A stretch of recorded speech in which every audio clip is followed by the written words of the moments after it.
Don't be afraid. That's the first thing we teach the young angels to say. We tell them, when you go there, they will not hear you at all for the first few minutes. They won't even see you. The sound of your coming and the light. We're used to being in the light, but they have never had more than an occasional tiny glimpse. They'll be completely overwhelmed, blinded, deafened. We take the music for granted, but it shakes them to the bone. They'll curl up on the ground and try to hide. Our slightest whisper reverberates through and through them, as if the rocks, the bricks, the solid iron that they depend upon were quivering and melting. Very few of them have any inkling of the glory, and suddenly you become for them a window to heaven. Be gentle. Give them time. We're messengers, not terrorists. So we hide, disguise ourselves, speak from a tree. Okay, so it caught fire, but there was nothing else at hand.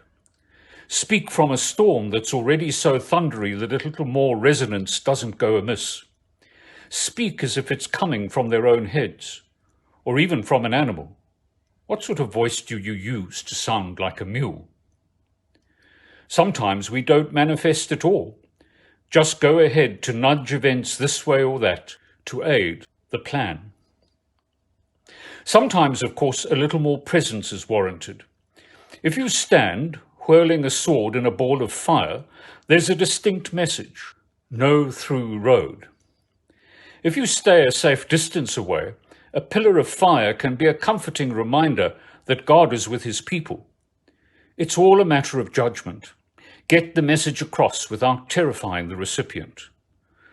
Only once did a mortal see one of us as we are without shrinking back in fear. A girl, scarcely grown, just old enough to be betrothed. Gabriel was sent, but we all watched. We knew this was the start of something special.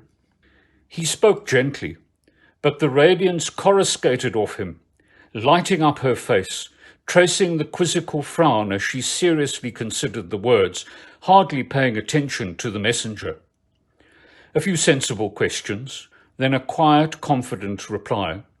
I am the Lord's servant. Almost as if she were one of us, accustomed to breathing the air of heaven, almost as if she had been expecting the most wondrous message since the founding of the world, the entering into humankind of the Son of God. When it came to the birth, we could barely hold back. The news was to be given first to a group of farm labourers. Not my first choice, you understand, but this was all part of the plan. We may have overdone it somewhat. We blazed forth in sound and light, singing as if we were in the throne room. I know that we did make a big impression. The littlest shepherd was distinctly damp about the nethers. The next time we were more restrained. A subtle starlight effect, appropriate for stargazers, who duly followed our lead. The circumstances of the birth were, frankly, outrageous. An outhouse. We could have burned it to a crisp, protecting and warming that little family. But again, it was the plan. So we watched the babe, the boy, the youth, the artisan, the scholar, the teacher, the preacher, the leader, the Word made flesh. And we sang. Still we sing. And we still carry messages. For that we were created.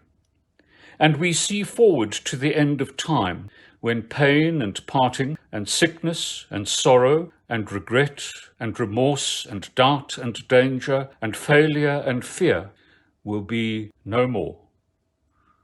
So, don't be afraid.